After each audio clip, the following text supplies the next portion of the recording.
চলতি আমন মৌসুমে মানিকগঞ্জের ৭টি উপজেলায় ২ ধরনের ধানে এসেছে ভালো ফলন। জেলা কৃষি বিভাগের তথ্য অনুযায়ী ২০২৫-২৬ অর্থবছরে রোপা আমনের আবাদ হয়েছে ১৩,২৩৮ হেক্টর জমিতে, আর বোনা আমনের চাষ হয়েছে ১৮,৫৬১ হেক্টরে।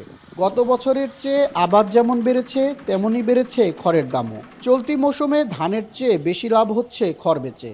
প্রতি আটি খড় বিক্রি হচ্ছে ৩ থেকে ৪ টাকায়। ১ বিঘা জমি থেকেই খড় বেচে কৃষকের আয় হচ্ছে প্রায় ৭ থেকে ৮ হাজার টাকা। অনেক কৃষক আগেই ক্ষেত থেকে খড় বিক্রি করে দিয়েছেন পাইকারদের কাছে।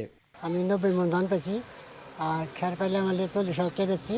ধানের থেকে আমার খেরে লাভ বেশি হয়, মানে ৮,০০০ টাকা ১০,০০০ টাকা বিক্রি করা যায়। খড়টা থাকে ১ বিঘায় ৭,০০০-৮,০০০ টাকা বেচতে পারি। এই জিনিসটা হলো আমাদের সর্বোচ্চ লাভবান। ৫-৬টা গরু পালি, এই গরু যে খেয়াল লাগে তাতে আমাদের মনে করি চাহিদা পূরণ হয় আর কি।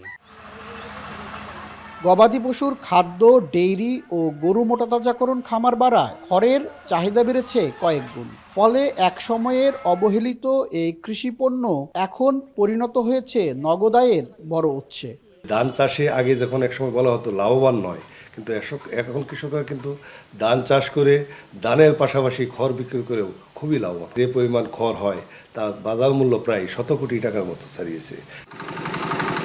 জেলার আমন মৌসুমে এবার হিসেব বদলে দিয়েছে খড়, যা এখন ১০০ কোটি টাকার নতুন অর্থনীতি। কৃষি বিভাগের আশা সামনে বছর এই আয়ের অঙ্ক আরও বাড়বে।